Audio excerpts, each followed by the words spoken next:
Magandang hapon sa atin lahat ngayon mga idol. Ayan nga, karating lang natin galing sa Naga City at andito tayo ngayon sa Isla ng Kawit. Papuntang Tinambak mga idol. At ayan nga, sinasabi natin na talagang inabot tayo ng ulan.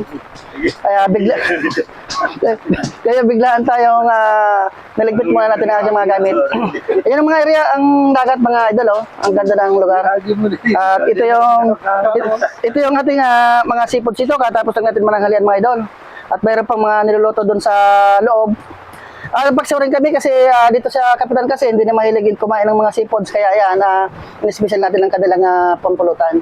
At saka yung pala mga idol, yung animangong malaki, balibuntis, so ibitawan natin yung mamaya. Kasi sayang naman ganyan tayo mag-alaga ng ating pagkalikasan. Kasi mas marami pang biyaya ang makukuha natin dyan kapag nanganak nga.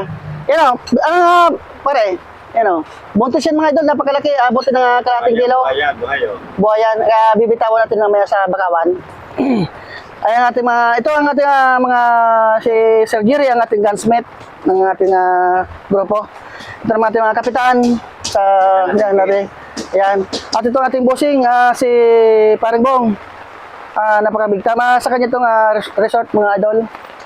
Ayan Kaya sunod daw ng mga buwan, bali mag-renovate sa dito sa kanyang farm resort idol. At sabi ng ating kumpare, wala na siyang paglagyan ng kanyang pera, kaya ayusin natin to. Ayan. Marami pa dito mga idol, katapos lang namin mananghalian dito. At kaya busog na busog kami. Ang kagandahan dito sa isla mga idol, at talagang sariwang mga isda. Pusit, sariwa. Kaya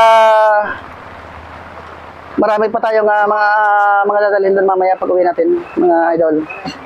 At ayan. Ayan yung view natin mga idol, oh. Yun. Yung mga bangka. Napakalakas ng ulan at hindi tayo nakapag-prepare ngayon ng ating mga dadawin. Biglaan yung ulan mga idol. Kaya hindi matuloy ang ating putok ngayon. Next time na lang siguro. Ayan.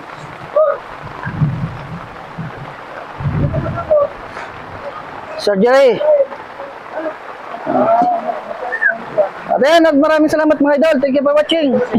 At huwag natin kalimutan, please like and share and you may follow my Facebook page. Bye-bye!